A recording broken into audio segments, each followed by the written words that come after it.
ದೇವರು ಆತನ ಸನ್ನಿಧಾನದಲ್ಲಿ ನಾವು ಎಲ್ಲರಿಗೂ ಸೇರಿಸಿಕೊಂಡು ಆರಾಧನಾ ಮಾಡ್ತಕ್ಕಂಥ ಭಾಗ್ಯ ಕೊಟ್ಟಿದ್ದಕ್ಕಾಗಿ ದೇವರಿಗೆ ಸ್ತೋತ್ರ. ಹಲ್ಲೆಲೂಯಾ. ಈ ಒಂದು ಭಾಗ್ಯತೆ ಅನೇಕರು ಬೇಕಲ್ಲಂತ ಕಡೆಗೆ ಅನೇಕರಿಗೆ ಈ ಒಂದು ಸಮಯ ಸಿಗ್ತಾ ಇಲ್ಲ.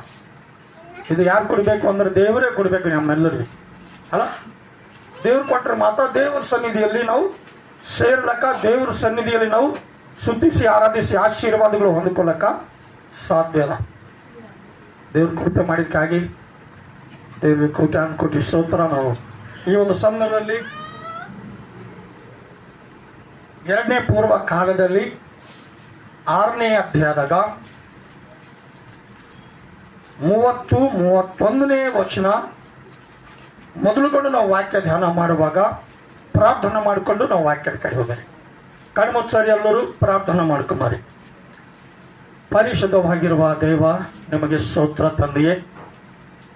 ಈ ದಿನದಲ್ಲಿ ಪ್ರಭಾ ನಿಮ್ಮನ್ನು ಸ್ತುತಿಸುವಂತೆ ಆರಾಧಿಸುವಂತೆ ಇವ ಪ್ರಭಾ ನಮ್ಮೆಲ್ಲರಿಗೆ ನಿಮ್ಮ ಪಾದ ಸನ್ನಿಧಿಯಲ್ಲಿ ಸೇರಿಸಿಕೊಂಡಿದ್ದಕ್ಕಾಗಿ ವಂದನೆಗಳು. ಇಲ್ಲಿವರೆಗೆ ಮಕ್ಕಳು ಪ್ರಭಾ ಒಳ್ಳೆ ಸ್ವರಗಳಿಂದ ಒಳ್ಳೆ ಶಬ್ದಗಳಿಂದ ನಿಮ್ಮನ್ನು ಸ್ತುತಿಸಿ ಆರಾಧಿಸಿ ಜಯ ಘೋಷ ಮಾಡಿ ನಿಮ್ಮನ್ನು ಗೌರವಿಸುವಂತೆ ನಿಮ್ಮನ್ನು ಘನಪಡಿಸುವಂತೆ ಪ್ರಭಾ ಒಳ್ಳೆ ಸಹಾಯ ನಮ್ಮೆಲ್ಲರಿಗೆ ಮಾಡಿದಕ್ಕಾಗಿ ಸ್ತೋತ್ರ.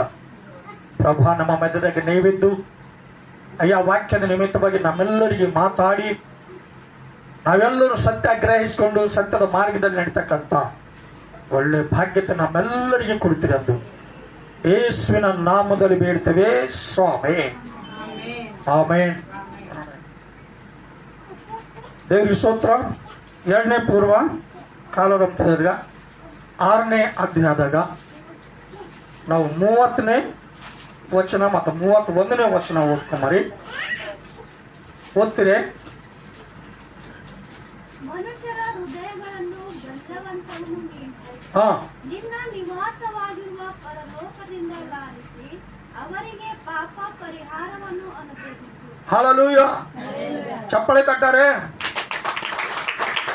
ನಾವು ಭೂಲೋಕದಾಗಿದ್ದೇವೆ, ದೇವರು ಹೇಳಿದ ಮಾತು ನಾವು ಕೇಳಕ್ತಿಲ್ಲ. ಕಡೆಗೆ ದೇವರು ಪರಲೋಕದಿಂದ ನೋಡಿ ಕಸಿ ಏನು ಮಾಡ್ತಾರೆ ಗೊತ್ತಾ? ನಮ್ಮ ಪಾಪ ಪರಿಹಾರ ಮಾಡ್ತಾರೆ. ನಮ್ಮ ಪಾಪ ಪರಿಹಾರ ಯಾಕೆ ಮಾಡ್ತಾರೆ ಗೊತ್ತಾ? ಆತನ ಪಾದ ಸನ್ನಿಧಿಯಲ್ಲಿ ಬಂದನೆ ಕಡಿದೆ, ಅದಕ್ಕೆ ಸುದ್ದಿ ಯಾರದನ್ನ ಮಾಡ ಕಡಿದೆ. ಎಲ್ಲ ಹೋದ್ರ ನಮ್ಮ ಪಾಪ ಪರಿಹಾರ ಆಗಲ್ಲ. ನಮ್ಮೇಲೆ ಬರ್ತಕ್ಕಂಥ ಅಪಾಯಗಳು ಕೇಳುಗಳಿಂದ ನಮಗೆ ಭದ್ರತೆ ಸಿಗಲ್ಲ. ಯಾವಾಗ ಸಿಗುತ್ತಾವ ಅಂದ್ರೆ ಯಾವಾಗಾದ್ರೂ ನಾವು ದೇವರು ಸನ್ನಿಧಿಯಲ್ಲಿ ನಾವು ಬರುತ್ತೇವೋ, ಯಾವಾಗಾದ್ರೂ ನಾವು ದೇವರಿಗೆ ಈ ರೀತಿಯಾಗಿ ನಾವು ಕೂಗುತ್ತೇವೋ, ಅವಾಗ ದೇವರು ಅದ್ಭುತವಾದ ರೀತಿಯಲ್ಲಿ ನಮಗೂ ನಡೆಸಲಿಕ್ಕೆ ಸಾಧ್ಯದ. ಹಲ್ಲೆಲೂಯಾ. ಏನಿಲ್ಲ, ಯಾಕಂದ್ರೆ ಆ ಕಾಲದಾಗ ಅನೇಕ ಭಕ್ತಾದಿಗಳು ಈ ರೀತಿಯಾಗಿ ದೇವರ ಮೇಲೆ ವಿಶ್ವಾಸ ಇಟ್ಟು ನಡಿಕೊಂಡು ಹೋಗಿನಾಗ ಈ ರೀತಿಯಾಗಿ ಕಾರ್ಯಜರಿಕ್ಷ ಮತ್ತೇನಂತ ನೀನೊಬ್ಬನೇ ಮನುಷ್ಯರ ಹೃದಯಗಳನ್ನು ಬಲ್ಲವನ್ನಾಗಿರುವುದರಿಂದ ಪ್ರತಿಯೊಬ್ಬನಿಗೂ ಅವನನ್ನು ಹಿಡಿಯುವ ಮಾರ್ಗಕ್ಕೆ ತಕ್ಕ ಹಾಗೆ ಫಲವನ್ನು ಕೊಡು. ಹಲ್ಲೆಲೂಯಾ. ಏನ್ ಕೊಡ್ಬೇಕಂತ್ರಿ? ಅದಕ್ಕೆ ಸರಿ ಬೀಳುವ ರೀತಿಯಲ್ಲಿ ಅವ್ರಿಗೆ ಪ್ರತಿಫಲವನ್ನು ಕೊಡುವ. ಆಗ ನಮ್ಮ ಪಿತೃಗಳಿಗೆ ನೀನು ಕೊಟ್ಟ ದೇಶದಲ್ಲಿ ಅವರು ವಾಸಿಸುವ ಕಾಲದಲ್ಲೆಲ್ಲ ನಿನ್ನಲ್ಲಿ ಭಯಭಕ್ತಿಯುಳ್ಳವರಾಗಿ ನಿನ್ನ ಮಾರ್ಗಗಳಲ್ಲಿ ನಡೆಯುವ. ಹಲ್ಲೆಲೂಯಾ. ಈಗ ಯಾಕೋಬನಕ್ಕಿಂತ ಪೈಲೆ ಇಸಾಕರ ಅಲ್ಲ, ಅದಕ್ಕಿಂತ ಪೈಲೆ ಅಬ್ರಾಹ್ಮರ, ಅದಕ್ಕಿಂತ ಪೈಲೆ ನಾವು ನೋಡ್ಕೊತ ಹೋದ್ರ ಒಬ್ಬೊಬ್ರದ್ದು ಚರಿತೆ ನಮಗ್ ಸಿಗುತ್ತಾ ಹೋಗ್ತಾರ. ಆದ್ರ ಇಲ್ಲಿ ನಾವು ನೋಡ್ಬೇಕಾದ್ರ ಯಾರ್ಯಾರ ಆತಗ ಈ ರೀತಿಯಾಗಿ ಸುದ್ದಿ ಯಾರಾದ್ರೂ ನಾವು ಮಾಡ್ಲಕ್ಕ, ಆತನ ಮಾತು ಕೇಳಿ ಅದ್ರ ಪ್ರಕಾರವಾಗಿ ನಡಿಲಕ್ಕ ಇಷ್ಟಪಟ್ಟರು ಅವರೆಲ್ಲರಿಗೆ ದೇವರು ಏನ್ ತೋರ್ಸ್ಯಾರಂದ್ರಿ? ನಿನ್ನ ಮಾರ್ಗಗಳಲ್ಲಿ ನಡೆಯುವವರು ಅಂತ. ಆತನ ಮಾರ್ಗದಲ್ಲಿ ನಡಿಲಕ್ಕ ದೇವರು ದರ್ಶನ ಮುಖಾಂತರವಾಗಿ ಮಾತಾಡ್ತಾರ, ಕರ್ಷನ ಮುಖಾಂತರವಾಗಿ ಮಾತಾಡ್ತಾರ, ದೈವ ಬೋಧಕರ ಮೂಲಕವಾಗಿ ಮಾತಾಡ್ತಾರ, ನೀತಿವಂತರ ಮೂಲಕವಾಗಿ ನಮಗೆ ಮಾತಾಡ್ತಾರೆ. ಅದಕ್ಕೆ ನಮ್ಮ ಜ್ಞಾನ ನಮ್ಮ ತಿಳುವಳಿಕೆ ಯಾಕಡೆ ಹೋಯ್ತದ. ಅವ್ರು ಹೇಳಿದ್ ನಾವ್ಯಾಕೆ ಕೇಳರಿ ಅಂತ. ಕೇಳಲ್ಲ ಅಂದ್ರೆ ಹೋಯ್ತದೆ ಯಾರು? ಕೇಳಬೇಡ್ರಿ. ಕೇಳಲ್ಲ ಹೋದ್ರ ಹೇಳಿದವ್ರಿಗೆ ನುಕ್ಸಾನ್ ಅದನ, ಕೇಳದವ್ರಿಗೆ ನುಕ್ಸಾನ್ ಅದನ. ಹೇಳ್ದವ್ರಿಗೆ ಏನು ಹೋಗಲ್ಲ, ಅವ್ರ ಆಶೀರ್ವಾದ ಅವ್ರಿಗೆ ಇರ್ತಾವ. ಹೇಳ್ತಾರ ಸುಮ್ಮನೆ ಕೊಡ್ತಾರ, ಕೇಳಿದವ್ರಿಗೆ ಮಾತ್ರ ಆಶೀರ್ವಾದಗಳು ಬರ್ತಾವ. ಆ ರೀತಿಯಾಗಿ ನಡಿಬೇಕು ಅಂತ ಯಾಕಂದ್ರೆ ಇಲ್ಲಿ ವಾಕ್ಯ ಹೇಳ್ತದ. 8ನೇ ವಚನ ನೋಡ್ರಿ.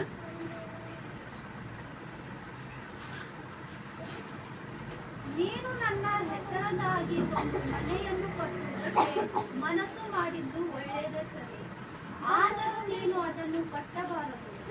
ನಿನ್ನಿಂದ ಹುಟ್ಟುವ ಮಗನು ಅದನ್ನು ನನ್ನ ಹೆಸರಿನಿಂದಾಗಿ ಕಟ್ಟಬೇಕು ಎಂದು ಹೇಳಿದನು. ಹಲ್ಲೆಲೂಯಾ. ನೀತಿವಂತರ ಹರರಿ ಇಲ್ಲಂಬದಿಲ್ಲ. ಅದ್ಭುತವಾಗಿ ದೇವರು ಪರಿಶುದ್ಧ ಆಲಯ ಕಟ್ಟಬೇಕು ಅಂತೇಳಿ ಚಿಂತೆ ಮಾಡ್ಯಾರ. ಕಾಲ ಹಿಡಿದು ಭಕ್ತಿದಾಗ ಬೆಳೆದಾರ. ಅದಕ್ಕೆ ದೇವರು ಒಂದು ಮಾತು ಹೇಳಕ್ಕೆ,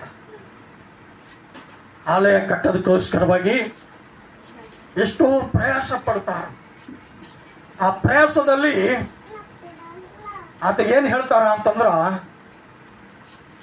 ನನ್ನ ಮನೆ ನನ್ನ ಆಲಯನೇ ಕಟ್ಟಿ ಕರೆಕ್ಟ್ ಅದ, ಕರೆಕ್ಟ್ಗೆ ನೀ ಮಾತ್ರ ಕಟ್ಟಬೇಡ. ಯಾಕೆ ಗೊತ್ತಾ? ದೇವರಿಷ್ಟದ ಪ್ರಕಾರವಾಗಿ ನಡೆಯಲು ಕಡಿಮೆ. ದೇವರ ದೃಷ್ಟಿಯಲ್ಲಿ ಏನು ತಪ್ಪಿ ಹೋಗಿನ ಕಡಿಮೆ. ಈ ರೀತಿಯಾಗಿ ಹೇಳ್ತಕ್ಕಂಥ ಒಂದು ಸಂದರ್ಭದಲ್ಲಿ ನಾವು ನಿಜವಾಗಲೂ ಆ ವ್ಯಕ್ತಿ ತಿರುಗಿ ಒಪ್ಕೊಂಡನಂತ್ರೆ ಒಪ್ಕೊಂಡಿಲ್ಲಂತ್ರಿ, ಹಂಗೈತದ ಅಂತಾನಂತ್ರಿ. ನಮ್ಮಪ್ಪಲೆ ಇನ್ನೊಬ್ಬರಪ್ಪಲೆ ಹಂಗೈತದ. ನಾ ಈಟ್ ಭಕ್ತಿದಾಗಿದ್ದೆ, ಈಟೆಲ್ಲ ಜಮಾ ಮಾಡಿದೆ, ನಾನೇ ಕಟ್ತೆ ಅಂತ ಅಂದಾನೆ. ಏನಂದಾನ? ಸರಿ ದೇವ್ರೆ ನಿನ್ ಚಿತ್ತ, ನೀ ಹೇಳಿದ್ನ ನಾ ಕೇಳಬೇಕು ಅಂತ ಏನು ಮಾಡ್ಯಾನ? ಆ ದೇವ್ರು ಹೇಳಿದ ಕೇಳ್ಯಾನ. ಆ ದೇವ್ರು ಹೇಳಿದ ಕೇಳಿನಾಗೆ ಇಲ್ಲಿ ಅದ್ಭುತವಾಗಿರ್ತಕ್ಕಂಥ ಕಾರ್ಯಗಳು ಅವರಿಗೆ ನೋಡ್ಲಕ್ಕ ಸಾಧ್ಯವಾಗಿದೆ. ಏನಿಲ್ಲ ಏನಂತ ಯೆಹೋವನು ತಾನು ಕೊಟ್ಟ ಮಾತನ್ನು ನೆರವೇರಿಸಿದನು. ಆತನ ವಾಗ್ದಾನದಂತೆ ನಾನು ನನ್ನ ತಂದೆಯಾದ ದಾವೀದನಿಗೆ ಬದಲಾಗಿ ಇಸ್ರಾಯೇಲ್ ಸಿಂಹಾಸನದ ಮೇಲೆ ಅರಸನಾಗಿ ಕೂಡಿಸಿಕೊಂಡು ಇಸ್ರಾಯೇಲ್ ದೇವರಾದ ಯೆಹೋವನ ಹೆಸರಿನಿಂದಾಗಿ ಈ ಆಲಯವನ್ನು ಕಟ್ಟಿದ್ದೇನೆ. ಇದಲ್ಲದೆ ಇಸ್ರಾಯೇಲರಿಗೆ ಯೆಹೋವನಿಂದ ದೊರಕಿದ ನಿರ್ಬಂಧ ಶಾಸನಗಳಿರುವ ಮಂಜೂಷವನ್ನು ಅಲ್ಲಿಟ್ಟಿದ್ದೇನೆ ಎಂದು ಹೇಳಿದನು. ಹಲ್ಲೆಲೂಯಾ. ಏನ್ ಸಿಕ್ಕದಂತ್ರಿ? ಆ ಆಲಯ ಕಟ್ಟಿರ್ತಕ್ಕಂಥ ಸಂದರ್ಭದಲ್ಲಿ ಅವ್ರಿಗೆ ಏನು ಸಿಕ್ಕದ ಗೊತ್ತಾ? ಮಂಜೂಷ, ಧರ್ಮಶಾಸ್ತ್ರದ ಒಂದು ಪುಸ್ತಕ, ಪರಿಶುದ್ಧವಾಗಿರ್ತಕ್ಕಂಥ ಸತ್ಯವೇದ. ಅದು ಹಳೆ ಒಡಂಬಡಿಕೆ ಮಾತ್ರ ಅದ, ಅದು ಪರಿಪೂರ್ಣವಾಗಿ ಇಲ್ಲ. ಕಡೆಗೆ ಅದೇ ಪಾಲಿಸಬೇಕಂತ ಅವಾಗ ಅವ್ರು ಹೇಳ್ಯಾರ. ಆ ಹೇಳಿದ ಪ್ರಕಾರವಾಗಿ ಅದೇ ಅದಕ್ಕೆ ಅವ್ರು ಪಾಲಿಸ್ಕೊತ, ಅದಕ್ಕೆ ಹಿಂಬಾಲಿಸ್ಕೊತ ಅದ್ರ ಪ್ರಕಾರವಾಗಿ ನಡ್ಕೊಂಡು ಮುಂದಕ್ಕೆ ಬಂದಾರ ಅವರು. ಯಾಕಂದ್ರೆ ದೇವ್ರು ಹೇಳಿದ ಮಾತು ಕೇಳಿದ ಕಡಿದು ಆ ರೀತಿಯಾಗಿ ಅವ್ರಿಗೆಲ್ಲರಿಗೆ ದೇವರು ನಡೆಸಿಕೊಟ್ಟಾರ. ಇವತ್ತು ನಾವು ಸಹ ಏನು ಮಾಡ್ಬೇಕಾಗ್ಯದ? ಖಂಡಿತವಾಗಿ ಅದೇ ಮಾಡ್ಬೇಕಾಗ್ಯದ. ಏನು ಮಾಡಬಾರ್ದು ಅಲ್ಲ? ಯಾವಾಗಾದ್ರೂ ಆ ರೀತಿಯಾಗಿ ನಾವು ಮಾಡುತ್ತೇವೋ ಅವಾಗ ನಾವು ಮೇಲು ಹೊಂದಲಕ್ಕ ಸಾಧ್ಯದ. ಮತ್ತೇನಂತ? ತರುವಾಯ ಸೊಲೊಮೋನನು ಎಲ್ಲ ಇಸ್ರಾಯೇಲರ ಎದುರಿನಲ್ಲಿ ಯೆಹೋವನ ಯಜ್ಞವೇದಿಯ ಮುಂದೆ ಕೈಗಳನ್ನೆತ್ತಿಕೊಂಡು ನಿಂತನು. ಅವನು 5 ಮೊಳ ಉದ್ದ, 5 ಮೊಳ ಅಗಲ, 6 ಮೊಳ ಎತ್ತರವಾಗಿರೋ ಒಂದು ತಾಮ್ರಪೀಠವನ್ನು ಮಾಡಿಸಿ ಪ್ರಾಕಾರದ ಮಧ್ಯದಲ್ಲಿ ಇಟ್ಟಿಸಿದನು. ಅವನು ಇಸ್ರಾಯೇಲನ ಸರ್ವ ಸಮೂಹದ ಎದುರಿನಲ್ಲಿ ಅದನ್ನು ಹತ್ತಿ ಅದರ ಮೇಲೆ ಮೊಣಕನೂರಿಕೊಂಡು ಆಕಾಶದ ಕಡೆಗೆ ಕೈಗಳನ್ನೆತ್ತಿ ಹೀಗೆ ಪ್ರಾರ್ಥಿಸಿದನು: ಇಸ್ರಾಯೇಲ್ ದೇವರಾದ ಯೆಹೋವನೇ, ಭೂಲೋಕದಲ್ಲಿಯೂ ಪರಲೋಕದಲ್ಲಿಯೂ ನಿನಗೆ ಸಮಾನನಾದ ದೇವರಿಲ್ಲ. ಹಲ್ಲೆಲೂಯಾ. ಏನಂತ ಕೃಷಿ ಪ್ರಾರ್ಥನೆ ಮಾಡ್ತಾನಾತ? ಮೊಟ್ಟ ಮೊದಲಾಗಿ ಕೈಗಳೆತ್ತಿ ಸರೆಂಡರ್ ಆಗ್ಬೇಕು. ನೀ ಹೇಳಿದ ನಾ ಕೇಳ್ತೇನೆ, ಇದು ನಾ ತೀರ್ಮಾನ ತಗೊಂಡಿದ್ದೆ, ಇವತ್ತಿನ ಹಿಡಿದು ನನ್ನ ಇಷ್ಟದ ಪ್ರಕಾರವಾಗಿ ನಾ ಜೀವಿಸಲ್ಲ, ನನ್ನ ಇಷ್ಟದ ಪ್ರಕಾರವಾಗಿ ನಾ ಓಡಾಡಲ್ಲ, ನನ್ನ ಇಷ್ಟದ ಪ್ರಕಾರವಾಗಿ ನಾ ಯಾರಿಗೇನು ಹೇಳಲ್ಲ, ನಿನ್ನ ಇಷ್ಟದ ಪ್ರಕಾರವಾಗಿ ನಾನು ನಡೀತೆ ಅಂತ ಚಂದ್ರ ಹೇಳಿನಾಗ ಅವಾಗ ಸೊಲೊಮೋನ್ ರಾಜ ನಿಜವಾಗ್ಲು ದೇವರ ಸನ್ನಿಧಾನದಲ್ಲಿ ಪರಿಶುದ್ಧ ಆಲಯ ಒಂದು ಕೊಟ್ಟದಕ್ಕೋಸ್ಕರವಾಗಿ ಏರ್ಪಾಟ್ ಮಾಡಿರ್ತಕ್ಕಂಥ ಸಂದರ್ಭದಲ್ಲಿ ಯಜ್ಞವೇದಿ ಕಟ್ಟಿ ಬಲಿಗಳು ಹೋಮಗಳು ಅರ್ಪಣೆ ಮಾಡ್ತಾನೆ, ಕಾಣಿಕೆಗಳು ಸಮರ್ಪಣೆ ಮಾಡ್ತಾನೆ. ಏನಿಲ್ಲ, ಯಾಕಂದ್ರೆ ಆ ಟೈಮಿನಾಗ ಕಾಣಿಕೆಗಳಿಂದ ಬಲಿ ಅರ್ಪಣೆಗಳಿಂದ ಪಾಪ ಪರಿಹಾರ ಆಗಿದ್ದು. ಅದ್ರ ಕಣಿದೆ ದೇವರು ಏನಾದ್ರೂ ಹೇಳ್ಯಾರು ಅದೇ ಎಲ್ಲರೂ ಮಾಡ್ಯಾರ. ಇವತ್ತು ನಾವು ಸಹ ಹಂಗೆ ಮಾಡ್ಬೇಕಾಗ್ಯದ. ಏನು ಮಾಡಬಾರ್ದು, ಖಂಡಿತವಾಗಿ ಮಾಡ್ಬೇಕಾಗಿದೆ. ಯಾಕಂದ್ರ ದೇವರಿಗೆ ಇಷ್ಟ ಇದ್ದಿದ್ದೇ ನಾವು ಮಾಡಬೇಕು. ಬಲಿ ಕೊಡು ಅಂದ್ರೆ ಬಲಿ ಕೊಡಬೇಕು, ಕಾಣಿಕೆ ಕೊಡು ಅಂದ್ರೆ ಕಾಣಿಕೆ ಕೊಡಬೇಕು, ಅಧೀನವಾಗಿರೋ ಅಂದ್ರೆ ಅಧೀನವಾಗಿರಬೇಕು. ಇದು ದೇವರ ಚಿತ್ರದ ಅನುಸಾರವಾಗಿ ನಡೀತಕ್ಕಂಥ ಒಂದು ನಿರ್ಣಯ.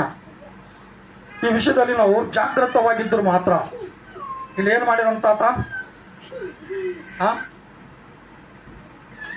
ಹೀಗೆ ಪ್ರಾರ್ಥಿಸಿದನು, ಇಸ್ರಾಯೇಲ ದೇವರಾದ ಯೆಹೋವನು ಭೂಲೋಕದಲ್ಲಿಯೂ ಪರಲೋಕದಲ್ಲಿಯೂ ನಿನಗೆ ಸಾಮಾನ್ಯನಾದ ದೇವರು ಇಲ್ಲ. ಪೂರ್ಣ ಮನಸ್ಸಿನಿಂದಲೂ ನಿನಗೆ ನಡೆದುಕೊಳ್ಳುವಂತೆ ಸೇವಕರು ವಿಷಯದಲ್ಲಿ ನಿನ್ನ ಒಡಂಬಡಿಕೆಯನ್ನು ಕೃಪೆಯನ್ನು ನೆರವೇರಿಸುವವನು ನೀನೇ ಅಲ್ಲ. ನಿನ್ನ ಸೇವಕನು ನನ್ನ ತಂದೆಯೂ ಆದ ದಾವಿದನಿಗೂ ಕೊಟ್ಟ ಮಾತನ್ನು ಕೈಕೊಂಡು ನಿನ್ನ ಬಾಯಿಯು ನುಡಿ ಇದ್ದುದನ್ನು ನಿನ್ನ ಹಸ್ತವು ಇಗೋ ನೆರವೇರಿಸಿತ್ತು. ದೇವರು ದಾವಿದಗೂ ಮಾತು ಕೊಟ್ಟಾರ, ಕರೆಕ್ಟ್ಗೆ ನೆರವೇರಿಸಲು ಯಾವಾಗ ಗೊತ್ತಾ? ಸೊಲೊಮೋನ ಯಾವಾಗಾದ್ರೂ ಆತನ ಪ್ರಕಾರವಾಗಿ ತಂದೆ ಬಿ ನಡ್ಕೊಂಡು ಹೋಗ್ಯಾರ, ಅದ್ರ ಪ್ರಕಾರವಾಗಿ ಮಗ ಬಿ ನಡ್ಕೊಂಡು ಹೋಗ್ಯಾರ. ಅದ್ರ ಪ್ರಕಾರವಾಗಿ ನಡ್ಕೊಂಡು ಹೋಗಿರ್ತಕ್ಕಂಥ ಸಂದರ್ಭದಲ್ಲಿ ವಾಗ್ದಾನಗಳು, ದೇವರು ವಾಗ್ದಾನ ಮಾಡಿನವು ಎಲ್ಲ ಏನಾಗ್ಯಾವ? ಎಲ್ಲ ನೆರವೇರ. ಈಗ ವಾಗ್ದಾನಗಳು ನೆರವೇರಬೇಕಾದ್ರ ನಾವು ಹೆಂಗ್ ಮಾಡರಿ? ನಡ್ಕೊಂಡು ಹೋದರೆ, ನಡ್ಕೊಂಡು ಹೋದ್ರು ಅದ್ಭುತವಾದ ಆಶೀರ್ವಾದಗಳು ನೋಡ್ತೇವೆ, ದೇವ್ರ ಮಹಿಮೆ ನೋಡ್ತೇವೆ. ಎಲ್ಲ ಹೋದ್ರ ಅದೇ ಕಷ್ಟ, ಅದೇ ಸಮಸ್ಯೆ, ಅದೇ ಬಾಧ, ಅದೇ ಕಣ್ಣೀರು, ಅದೇ ಗೋಳಾಟ. ಅದರದಾಗ ಬಿಡಿಸ್ತಕ್ಕಂಥ ಶಕ್ತಿ ಮಾತ್ರ ಯಾರು ಇಲ್ಲ, ದೇವರಿಗೆ ಬಿಟ್ಟು ಮಾತ್ರ. ಏನು ಯಾರು ಇಲ್ಲ. ಆ ರೀತಿಯಾಗಿ ಮತ್ತು ಈ ರೀತಿಯಾಗಿ ಹೇಳ್ತಕ್ಕಂಥ ಸಂದರ್ಭದಲ್ಲಿ ಏನಂತ 16 ಈಗ ನೆರವೇರಿಸಿತು. ಇಸ್ರಾಯೇಲ ದೇವರಾದ ಯೆಹೋವನು ನೀನು ನನ್ನ ತಂದೆಯಾದ ದಾವಿದನಿಗೂ ನಿನ್ನ ಸಂತಾನದವರ ನಿನ್ನಂತೆ ಜಾಗರೂಕತೆಯಿಂದ ನನ್ನ ಕಟ್ಟಳೆಯನ್ನು ಅನುಸರಿಸಿ ನಡೆದುಕೊಳ್ಳುವುದಾದರೆ ಅವರು ತಪ್ಪದೆ ಇಸ್ರಾಯೇಲ ಸಿಂಹಾಸನದ ಮೇಲೆ ಕೂತುಕೊಳ್ಳುವಂತೆ ಮಾಡುವೆನು.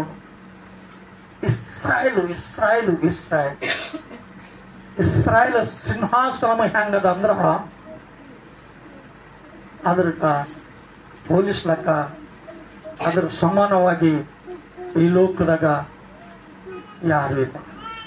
ಏನು ಯಾರ ಇಸ್ರಾಯೇಲ್ ಜನರ ಪ್ರೇಮ ಯಾರ ಬಲ್ಲಿ ಭಯ ಮತ್ತು ಭಕ್ತಿ ಇಲ್ಲ. ಏನದ ಈ ರೀತಿಯಾಗಿ ನಡಿಬೇಕು ಅಂತ ಯಾಕೆಂದ್ರ ಇವರೆಲ್ಲರೂ ಅದೇ ರೀತಿಯಾಗಿ ಕಟ್ಕೊಂಡು ಹೋದ್ರ ಅವ್ರು ಎಲ್ಲಿರ್ತಾರಂತ್ರಿ? ಸಿಂಹಾಸನದ ಮೇಲೆ ಇರ್ತಾರ. ಆ ಸಿಂಹಾಸನ ಅಧಿಕಾರ ನಡೆಸಬೇಕಾದ್ರ ಸುಮ್ಮನಲ್ಲ, ಬಹಳ ಕಷ್ಟಗಳು ಬರ್ತಾವ, ಅವಮಾನಗಳು ಬರ್ತಾವ, ದುಃಖಗಳು ಬರ್ತಾವ. ಅವೆಲ್ಲ ಎದುರಿಸಿ ದೇವ್ರು ಹೇಳಿನಪ್ಲೆ ಕೇಳಿದ್ರ ಅವಾಗ ಆ ಸಿಂಹಾಸನ ಸಿಗ್ತದ. ಎಲ್ಲರಿಗೆ ಸುಖ ಅಂದ್ರೆ ಎಲ್ಲರಿಗೂ ಇಷ್ಟ. ಎಷ್ಟು ಮಂದಿಗೆ ಇಷ್ಟ ಇಲ್ಲ ಸುಖ ಅಂದ್ರೆ? ಯಾರಿಗೂ ಇಷ್ಟ ಇಲ್ಲ? ಎಲ್ಲರಿಗೂ ಇಷ್ಟ ಅದನ್ನ. ಏನು ಇಷ್ಟ ಇಲ್ಲ ಅಲ್ಲ? ಸುಖ ನೋಡ್ಬೇಕಾದ್ರ ನಾವೆಲ್ಲ ದೇವ್ರ ಸನ್ನಿಧಿಯಲ್ಲಿ ಖಂಡಿತವಾಗಿ ದೇವ್ರು ಹೇಳಿದ ಕೇಳಿದ್ರೆ ನಮಗೆ ಸುಖ ಆಯ್ತಾ ಇಲ್ಲ ಹೋದ್ರ ಆಗ್ಲಕ್ಕ ಸಾಧ್ಯನೇ ಇಲ್ಲ. ಏನ್ ಸಾಧ್ಯ ಅದ? ಮತ್ತೇನಂತ ಹೋದ್ರಿ? ಇಸ್ರಾಯೇಲನ ದೇವರಾದ ಯೆಹೋವನೇ, ನೀನು ನನ್ನ ತಂದೆಯಾದ ದಾವೀದನಿಗೆ ನಿನ್ನ ಸಂತಾನವನ್ನು ಹಾಗಾದ್ರೆ 14 ನಿಮ್ಗೆ ಇಸ್ರಾಯೇಲ ದೇವರೇ ಯೆಹೋವನೇ, ನೀನು ನಿನ್ನ ಸೇವಕನಾದ ದಾವೀದನಿಗೆ ನುಡಿದದ್ದೆಲ್ಲವೂ ಸಾರ್ಥಕವಾಗಲಿ. ದೇವರು ನಿಜವಾಗಿ ಮನುಷ್ಯರೊಡನೆ ಭೂಲೋಕದಲ್ಲಿ ವಾಸಿಸುವನು. ಆಕಾಶವು ಉನ್ನತವಾದ ಆಕಾಶವು ನಿನ್ನ ವಾಸಕ್ಕೆ ಸಾಲವು. ಹೀಗಿರುವಲ್ಲಿ ನಾನು ಕಟ್ಟಿಸಿದ ಈ ಮಂದಿರವು ಹಾಗೆ ಸಾಕಾಗಿತ್ತು. ಹಲ್ಲೆಲೂಯಾ. ಏನ್ ಹೇಳ್ತಾರಿ? ಉನ್ನತವಾಗಿರ್ತಕ್ಕಂಥ ಪರಲೋಕ ನಿನಗೇನದ? ಅದು ನಿನಗ ಸರಿಯದ. ಈ ಭೂಲೋಕ ನಾ ಕಟ್ಟಕ್ಕಂತ ಒಂದು ಆಲಯ ಸಾಕತ್ತ ದೇವ್ರೇ ಅನ್ನತ್ತ. ಸಾಕತ್ತ ಆತನ ಆಲಯ ಭೂಮಿ ಮೇಲೆ ಕಟ್ಟಿದ್ರೆ ಕಟ್ಲಕ್ಕಾಗಲ್ಲ. ಯಾರ್ಲಿಕ್ಕೆ ಭೂಮಿ ಆತ ಏನದ? ಒಂದೇ ಒಂದು ಹೆಜ್ಜೆ ಜಾಗ. ಈ ಭೂಲೋಕ ಎಲ್ಲ ಕಲ್ತ್ರ ಏನದ? ಒಂದು ಹೆಜ್ಜೆ ಜಾಗ ಅದ ದೇವರಿಗೆ. ಅದ್ರ ಕಡೆಗೆ ಏನ್ ಮಾತು ಹೇಳ್ತಾನೆ ಆಯ್ತಾ? ಅದ್ ಹೇಳ್ತಕ್ಕಂಥ ಮಾತು ಕರೆಕ್ಟ್ ಅದ ಅಂತ ಏನಿಲ್ಲ. ಏಟ್ ಜ್ಞಾನಲಿಂದು, ಏಟ್ ಭಯಲಿಂದು, ಏಟ್ ಭಕ್ತಿಲಿಂದು ಈ ಮಾತು ಹೇಳ್ತಾನ. ನಿನಗೆ ಹ್ಯಾಂಗ್ ಸಾಕತ್ತೆ ದೇವ್ರಿ ಅಂತ ಹೇಳ್ತ. ಕರೆಕ್ಟ್ ದೇವ್ರಿಗೆ ಇಷ್ಟ ಕಟ್ಟುವಲ್ಲತ್ತ. ಅದಕ್ಕೆ ಪ್ರಾರಂಭ ಮಾಡ್ಯ ಅಲ್ಲ. ಹೋದ್ರಮ್ಮ. ಆದರೂ ನನ್ನ ದೇವರೇ ಯೆಹೋವನೇ, ನಿನ್ನ ಸೇವಕನ ಪ್ರಾರ್ಥನೆಗೂ ವಿಜ್ಞಾಪನೆಗೂ ಕಿವಿಗೊಡು. ನಿನ್ನನ್ನು ಪ್ರಾರ್ಥಿಸುತ್ತಿರುವ ನಿನ್ನ ಸೇವಕನ ಮೊರೆಯನ್ನು ಲಾಲಿಸು. ಈ ಸ್ಥಳವನ್ನು ಕುರಿತು ನನ್ನ ನಾಮ ಪ್ರಭಾವವು ಇಲ್ಲಿ ವಾಸಿಸುವುದು ಎಂದು ಹೇಳಿದವನೇ, ನಿನ್ನ ಕಟಾಕ್ಷವು ಹಗಲಿರುಳು ಈ ಮಂದಿರದ ಮೇಲಿರಲಿ. ಇಲ್ಲಿ ನಿನ್ನ ಸೇವಕರು ಪ್ರಾರ್ಥಿಸುವಾಗಲೆಲ್ಲ ಅವರಿಗೆ ಸದುತ್ತರವನ್ನು ದಯಪಾಲಿಸು. ಹಲ್ಲೆಲೂಯಾ. ಏನ್ ಮಾಡ್ಬೇಕಂತ? ನಿನ್ನ ಸೇವಕರು ದೇವರ ಸ್ಥಳದಲ್ಲಿ, ದೇವರ ಆಲಯದಲ್ಲಿ, ನೀವು ಮೆದಕ್ ಹೋಗ್ರಿ, ನೀವು ಧಾರಣಿಗೆ ಹೋಗ್ರಿ, ನೀವು ಎಲ್ಲಿ ಬಿ ಹೋಗ್ರಿ, ಆತನ ಆಲಯದಲ್ಲಿ ಹೋಗಿ ಆತನ ನೀವು ಪ್ರಾರ್ಥನೆ ಮಾಡುವಾಗ, ನಿಮ್ಮ ಪರಿಸ್ಥಿತಿಗಳು, ಸ್ಥಿತಿಗತಿಗಳು ದೈವ ಸೇವಕರಿಗೆ ಹೇಳುವಾಗ ಆ ಶಬ್ದಗಳು ಎತ್ತಿ, ಸಮಸ್ಯೆಗಳು ಎತ್ತಿ, ದೇವರೇ ಇವರಿಗೆ ರಕ್ಷಿಸು, ಇವರಿಗೆ ಕಾಪಾಡು ಅಂತ ಅಂದಿನಾಗ ಏನ್ ಮಾಡ್ಬೇಕಂತ ದೇವರು ಖಂಡಿತವಾಗಿ ಎಲ್ಲರ ಪ್ರಾರ್ಥನೆ ಕೇಳು ಪ್ರಭು ಅಂತೇಳಿ ಪ್ರಾರ್ಥನೆ ಮಾಡ್ತಾರೆ. ಇವತ್ತು ಪ್ರಾರ್ಥನೆ ಅಂದ್ರೆ ನಮಗೆ ಅದಕ್ಕೆ ಅಂತಾರೆ ಎಲ್ಲರೂ ಅಲ್ಲ. ಪ್ರಾರ್ಥನೆ ಅಂದ್ರೆ ನಮ್ಗೆ ಯಾಕಂತಾರ? ಅದು ಸೇವಕರ ದಂಧೆದ ಅಂತಾರ ಅಲ್ಲ. ನಾವೇನು ಸೇವಕರು ಇದ್ದೇವ? ನಾವು ನೀವು ಎಲ್ಲರೂ ಒಂದೇ. ನಾವು ನೀವು ಎಲ್ಲರೂ ಯೇಸುವಿಗೆ ನಂಬಿನ ಮೇಲೆ ಸೇವಕರು ಇದ್ದೀವಿ. ಏನು ಬೇರೆ ಇದ್ದೀವಿ? ಬೇರೆಲ್ಲ ಅಲ್ಲ. ನಾವೆಲ್ಲರೂ ಆತನ ಶಿಷ್ಯರು. ಆತ ಹೇಳಿದ ಮಾತು ಕೇಳಿದ್ರೆ ಆತನ ಶಿಷ್ಯರಾಯ್ತು. ಏನು ಹೋದ್ರ ಆಗಲ್ಲ. ಅದ್ರ ಕಡೆಯಿಂದ ಈ ರೀತಿಯಾಗಿ ಪ್ರಾರ್ಥನೆಗಳಿಗೆ ಜವಾಬು ಬರ್ಲಕ್ಕ ದೇವರು ಸನ್ನಿಧಿಯಲ್ಲಿ ದೈವ ಸೇವಕರು ಜ್ಞಾಪಕ ಮಾಡ್ತಾರ. 21 ನಿನ್ನ ಸೇವಕನಾದ ನಾನಾಗಲಿ ನಿನ್ನ ಪ್ರಜೆಗಳಾದ ಇಸ್ರಾಯೇಲರಾಗಲಿ ಈ ಸ್ಥಳದ ಕಡೆಗೆ ತಿರುಗಿಕೊಂಡು ನಿನ್ನನ್ನು ಪ್ರಾರ್ಥಿಸುವಾಗ ನಿನ್ನ ನಿವಾಸವಾಗಿರುವ ಪರಲೋಕದಿಂದ ನಮ್ಮ ವಿನ್ನಹಗಳನ್ನು ಕೇಳಿ ಕ್ಷಮೆಯನ್ನು ಅನುಗ್ರಹಿಸು. ಹಲ್ಲೆಲೂಯಾ. ಏನ್ ಮಾಡ್ಬೇಕಂತ ದೇವ್ರು? ನಮ್ಮ ವಿನಹವನ್ನು ಕೇಳಿ ನಮಗೆಲ್ಲ ಏನ್ ಅನುಗ್ರಹಿಸ್ಬೇಕಂದ್ರ ಅಲ್ಲ. ಏನ್ ಅನುಗ್ರಹಿಸ್ಬೇಕಂತ? ನಮ್ಮ ತಪ್ಪುಗಳೆಲ್ಲ ಆತ ಏನಂತಂದ್ರ ಕ್ಷಮಿಸ್ಬೇಕಂತ. ಏನಿಲ್ಲ ಮತ್ತೇನದ? ನೆರೆಯವನಿಗೆ ವಿರೋಧವಾಗಿ ತಪ್ಪು ಮಾಡಿದವನೆಂಬ ಸಂಶಯಕ್ಕೆ ಗುರಿಯಾದ ಮನುಷ್ಯನು ತಾನು ನಿರ್ದೋಷಿ ಎಂದು ಪ್ರಮಾಣ ಮಾಡಬೇಕಾದಾಗ ಅವನು ಈ ಆಲಯಕ್ಕೆ ಬಂದು ನಿನ್ನ ವೇದಿಯ ಮುಂದೆ ನಿಂತು ಪ್ರಮಾಣ ಮಾಡುವುದಾದರೆ ನೀನು ಪರಲೋಕದಿಂದ ಅದನ್ನು ಕೇಳಿ ನಿನ್ನ ಸೇವಕರ ವ್ಯಾಜ್ಯವನ್ನು ತೀರಿಸು. ದುಷ್ಟನಿಗೆ ಅವನ ದುಷ್ಟತನವನ್ನು ಅವನ ತಲೆಯ ಮೇಲೆ ಬರಮಾಡಿ ಮೊಯ್ಯ ತೀರಿಸು. ನೀತಿವಂತನಿಗೆ ಅವನ ನೀತಿಯ ಫಲವನ್ನು ಅನುಗ್ರಹಿಸಿ ಅವನು ನೀತಿವಂತನೆಂದು ತೋರಿಸಿಕೊಡು. ಹಾಲೆಲೂಯಾ. ಇವತ್ತು ಈ ಲೋಕದಾಗ ನಾವು ದೇವರ ಸ್ಥಳದಲ್ಲಿ ಹೋಗಿನಾಗ ದೇವರ ಸನ್ನಿಧಿಯಲ್ಲಿ ನಾವೇನಾದರೂ ಬೇಡುತ್ತೀವೋ ಅದು ದೇವರು ಕೊಡ್ಲಕ್ಕ ಸಾಧ್ಯ. ದೇವ್ರ ಸನ್ನಿಧಿಯಲ್ಲಿ ಹೋಗಿ ಅನೇಕ ಜನ ಏನು ಮಾಡ್ತಾರಂತ ಒಪ್ಪಿಕೊಳ್ತಾರಂತ. ಒಪ್ಪಿಕೊಳ್ಳಿಕಶೆ ಅಂತಂದ್ರ ಬೇಡ್ತಾರ. ನೀತಿವಂತನಾಗಿರ್ತಕ್ಕಂಥ ವ್ಯಕ್ತಿಗೆ ಏನ್ ಸಿಗ್ಲತ್ತದಂದ್ರ ನೀತಿ ಫಲ. ದುಷ್ಟನಿಗೆ ಏನ್ ಸಿಗ್ಲತ್ತದಂದ್ರ ದುಷ್ಟತನದ ಫಲ. ಒಳ್ಳೇದು ಮಾಡಿದ್ರೆ ಒಳ್ಳೇದೇ ಸಿಗ್ತದ, ಕೆಟ್ಟದು ಮಾಡಿದ್ರು ಕೆಟ್ಟದೇ ಸಿಗ್ತದ. ಒಳ್ಳೇದು ಮಾಡಿನವನಿಗೆ ದೇವರು ಕೆಟ್ಟದು ಕೊಡಲ್ಲ, ಕೆಟ್ಟದು ಮಾಡಿನವನಿಗೆ ದೇವರು ಒಳ್ಳೇದು ಕೊಡಲ್ಲ. ಯಾರು ಏನಾದರೂ ಮಾಡ್ತಾರೋ ಅದೇ ಹೊಂದುತ್ತಾರ. ಅದಕ್ಕೆ ಈ ವಿಷಯದಲ್ಲಿ ದೇವರ ಸನ್ನಿಧಾನದಲ್ಲಿ ಮಾಡುವಂತ ಅಂದ್ರ ದೇವರಿಗೆ ಕೇಳ್ಕೋತಾರ. ಮತ್ತೆ 24 ತಮ್ಮ ಪಾಪಗಳ ಸಲುವಾಗಿ ಶತ್ರುಗಳಿಂದ ಕುಗ್ಗಿಸಲ್ಪಟ್ಟ ನಿನ್ನ ಪ್ರಜೆಗಳಾದ ಇಸ್ರಾಯೇಲರನ್ನು ತಿರುಗಿಕೊಂಡು ನಿನ್ನ ನಾಮವನ್ನು ಎತ್ತಿ ಈ ಆಲಯಕ್ಕೆ ಬಂದು ನಿನ್ನ ಸನ್ನಿಧಿಯಲ್ಲಿ ವಿಜ್ಞಾಪನೆಯನ್ನು ಪ್ರಾರ್ಥನೆಯನ್ನು ಮಾಡುವುದಾದರೆ ನೀನು ಪರಲೋಕದಿಂದ ಲಾಲಿಸಿ ಅವರ ಪಾಪಗಳನ್ನು ಕ್ಷಮಿಸಿ ಅವರಿಗೂ ಅವರ ಪಿತೃಗಳಿಗೂ ನೀನು ಕೊಟ್ಟ ದೇಶಕ್ಕೆ ಅವರನ್ನು ತಿರುಗಿ ಬರಮಾಡು. ಹಾಲೆಲೂಯಾ. ನೋಡಿದ್ರೆ ಇಸ್ರಾಯೇಲ್ ಇಸ್ರಾಯೇಲ್ ಇಸ್ರಾಯೇಲ್ ಇಸ್ರಾಯೇಲ್ ಈ ಇಸ್ರಾಯೇಲ್ ಮಾತಿಗೆ ಇಸ್ರಾಯೇಲ್ ಯಾಕೆ ಕೊಟ್ಟದಂದ್ರ ಅದು ದೇವರ ಏರ್ಪಾಟ್ನಾಗ ಆ ಸ್ಥಳದಲ್ಲಿರ್ತಕ್ಕಂಥ ಜನರಿಗೆ ಅನೇಕ ಜನರ ವಿರುದ್ಧವಾಗಿನಾಗ ಆ ಜನರಿಗೆ ಸೋಲಿಸಬೇಕು ಅಂತೇಳಿ ಅಲ್ಲಿರ್ತಕ್ಕಂಥ ವಿರೋಧಿಗಳು ಅವ್ರ ಮೇಲೆ ಯುದ್ಧ ಮಾಡ್ತಾರ. ಅವರಿಗೆ ದೋಷಿ ಹೇಳ್ತಾರ, ಏನೋ ಮಾಡ್ತಾರ. ಕರೆಕ್ಟ್ಗೆ ಅಲ್ಲಿರ್ತಕ್ಕಂಥ ಜನರು ಮಾತ್ರ ಪಾಪ ಮಾಡದಪ್ಲೆ ತನಗೆ ತಾನು ನೀತಿವಂತರಾಗಿ ದೇವರ ಚಿತ್ತದನುಸಾರವಾಗಿ ನಡ್ಕೊಂಡು ಹೋಗಿ ಅನೇಕ ಆಶೀರ್ವಾದಗಳು ಹೊಂದ್ಕೊಳ್ಳಕ್ಕ ಅವ್ರಿಗೆ ಸಾಧ್ಯ ಆಗದ. ಏನು ಸಾಧ್ಯ ಆಗಿಲ್ಲ? ಅಸಾಧ್ಯವಾಗ್ತಕ್ಕಂಥ ಒಂದು ಕೆಲಸಗಳು ಮಾಡಿದ್ರು ಮಾತ್ರ ಸಾಧ್ಯ ಆಗ್ತದೆ. ಎಲ್ಲ ಹೋದ್ರು ಮಾತ್ರ ಸಾಧ್ಯನೇ ಇಲ್ಲ, ನಿಜವಾಗ್ಲೂ ಇಲ್ಲ. ನೋಡ್ಬೇಕಾದ್ರೆ 25 ಏನಂತ, ನೀನು ಪರಲೋಕದಿಂದ ಲಾಲಿಸಿ ಅವರ ಪಾಪಗಳು ಕ್ಷಮಿಸಿ ಅವರಿಗೂ ಅವರ ಪಿತೃಗಳಿಗೂ ನೀನು ಕೊಟ್ಟ ದೇಶಕ್ಕೆ ಅವರನ್ನು ತಿರುಗಿ ಮಾಡು. ನಿಜವಾಗ್ಲು ನಮ್ಮ ದೇಶಕ್ಕೆ ನಾವು ಹೋಗ್ಬೇಕು. ನಮ್ಮ ದೇಶಕ್ಕೆ ನಾವು ಹೋಗ್ಬೇಕು. ನಮ್ಮ ದೇಶ ಯಾವುದು ಅಂದ್ರೆ ನಾವು ಬೀದರ್ದವ್ರು ಹೋಗ್ತೇವೆ. ಬೀದರ್ನಿಂದ ಬಂದಿದ್ದೇವೆ ನಾವು ಬೀದರ್ದವರು. ಮಹಾರಾಷ್ಟ್ರದಿಂದ ಬಂದವರು ಮಹಾರಾಷ್ಟ್ರ.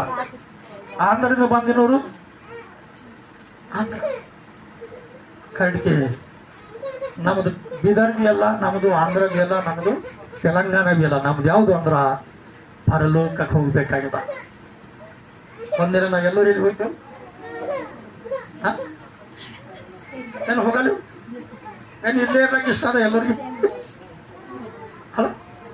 ಯಾಕಂದ್ರ ನಾವು ಪರಲೋಕಕ್ಕೆ ಅಂತಂದ್ರ ಒಂದಿನ ಹೋಗ್ಬೇಕಾಗಿದೆ. ಆ ರೀತಿಯಾಗಿ ಹೋಗ್ಲಕ್ಕೆ ಅಂದ್ರೆ ಇಲ್ಲಿ ಈ ರೀತಿಯಾಗಿ ಹೇಳ್ತಾ ಏನಂತ 26 ಅವರ ಪಾಪಗಳು ನಿಮಿತ್ತವಾಗಿ ನಿನ್ನು ಆಕಾಶವನ್ನು ಮಳೆಗರಿಯದಂತೆ ಮುಚ್ಚಿ ಅವರನ್ನು ತಗ್ಗಿಸಿದಾಗ ಅವರು ತಮ್ಮ ಪಾಪವನ್ನು ಬಿಟ್ಟು ತಮ್ಮನ್ನು ತಗ್ಗಿಸಿಕೊಳ್ಳದಂತೆ ನೀನೇ ಎಂದು ನಿನ್ನ ನಾಮವನ್ನು ಎತ್ತಿ ಈ ಆಲಯದ ಕಡೆಗೆ ತಿರುಗಿಕೊಂಡು ನಿನ್ನನ್ನು ಪ್ರಾರ್ಥಿಸುವುದಾದರೆ ಪರಲೋಕದಲ್ಲಿರುವ ನೀನು ಲಾಲಿಸಿ ನಿನ್ನ ಸೇವಕರು ಪ್ರಜೆಗಳು ಆದ ಇಸ್ರಾಯೇಲರ ಪಾಪವನ್ನು ಕ್ಷಮಿಸಿ ಅವರು ನಡೆಯಬೇಕಾದ ಸನ್ಮಾರ್ಗವನ್ನು ತೋರಿಸಿ ನಿನ್ನ ಪ್ರಜೆಗಳಿಗೆ ವಾಸವಾಗಿ ಕೊಟ್ಟ ದೇಶಕ್ಕೆ ಮಳೆಯನ್ನು ಅನುಗ್ರಹಿಸಿ. ಹಲ್ಲೆಲೂಯಾ. ನೋಡಿ, ದೇವ್ರ ಬಳಿ ಅಲ್ಲ, ದೇವರಿಗೆ ಅಸಾಧ್ಯವಾಗಿದ್ದು ಯಾವುದೂ ಇಲ್ಲ. ಎಲ್ಲಿ ಆ ಪ್ರಾರ್ಥನೆ ಮಾಡಿದ್ರೆ ಏನಾಗ್ಯದ್ರಿ?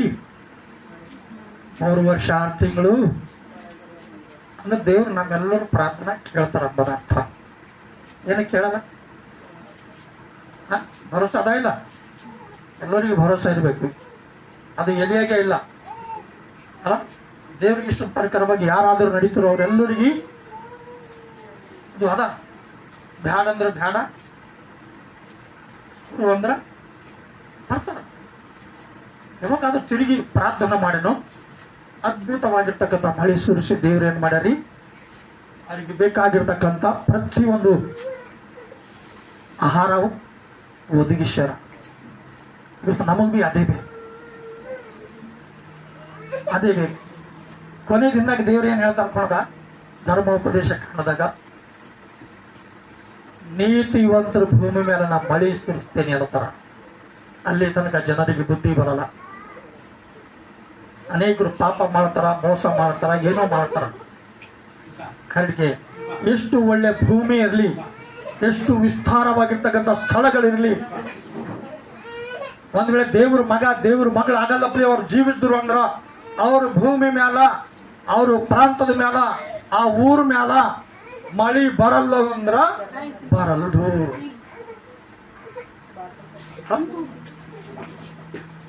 ಯಾರಾದ್ರೂ ಭಯದಿಂದ ಭಕ್ತಿಯಿಂದ ಉಳಿದು ದೇವರಿಗೆ ಪ್ರಾರ್ಥನೆ ಮಾಡಿ ಬೇಡ್ತಾರೋ ಅವ್ರಿಗೆ ಮಾತ್ರ ದೇವ್ರು ಏನ್ ಮಾಡ್ತಾರ ಗೊತ್ತಾ?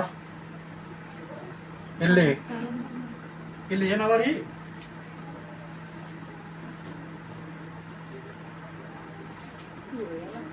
ಈ ಡ್ಯಾಮ್ಗಳಿಗೆ ಗೇಟ್ಗಳವ ದೊಡ್ಡ ದೊಡ್ಡ, ನೀರ್ ಬಿಟ್ಟರು ಹೋಯ್ತಾವ, ಡ್ಯಾಮ್ಗಳು ಹೊಡೆದು ಹೋಯ್ತಾವ ಅಲ್ಲ.